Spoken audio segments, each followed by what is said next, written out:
To start our story, let's look at a single number, 500. What does this number represent? It refers to a realized Arhat named Small Eyes, before he attained his perfect wisdom. Do you know how many lives he spent as a dog? It was exactly 500 lifetimes. You might find this strange. How could a saint who has reached the pinnacle of spiritual realization have such a seemingly lowly past?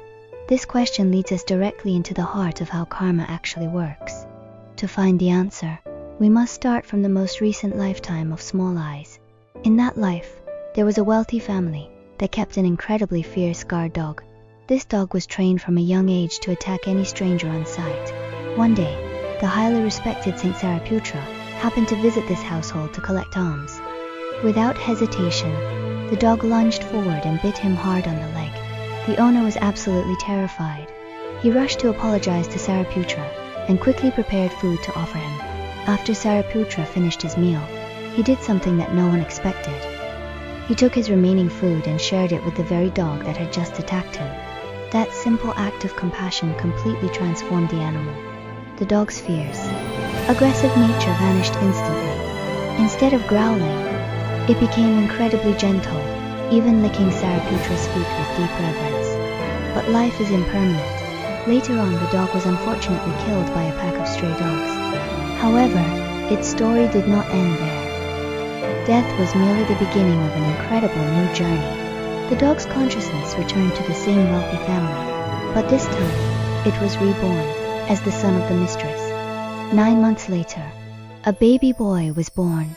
This baby had a very peculiar feature. His eyes were exceptionally small. Because of this, everyone called him Small Eyes. As it turns out, the boy's father had promised Sariputra long ago that he would allow his son to join the monkhood. When Small Eyes grew up, his father fulfilled that promise. Small Eyes himself was eager to follow, and so he began his training under Sariputra. As a monk, Small Eyes was incredibly diligent. He practiced with great intensity and eventually severed all worldly attachments, attaining the stage of Arhat.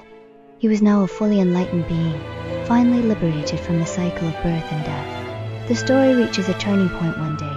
While Small Eyes was washing his master Sariputra's feet, he noticed a large, old scar on his master's leg. Curious, he asked how it happened. Sariputra didn't give a direct answer.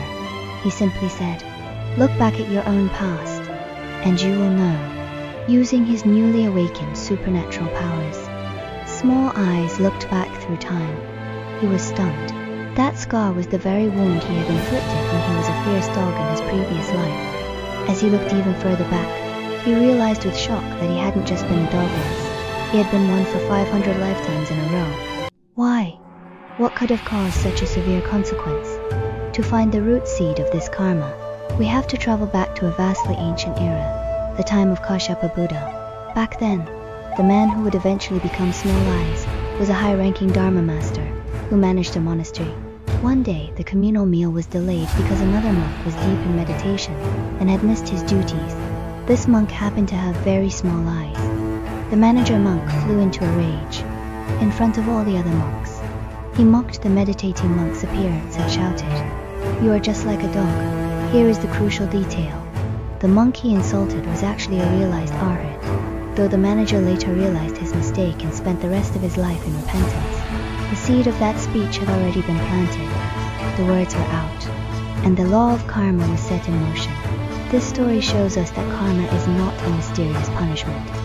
It is a natural law of cause and effect. Because he mocked a saint's small eyes, he was born with small eyes. Because he insulted a saint by calling him a dog, he became a dog for 500 lifetimes.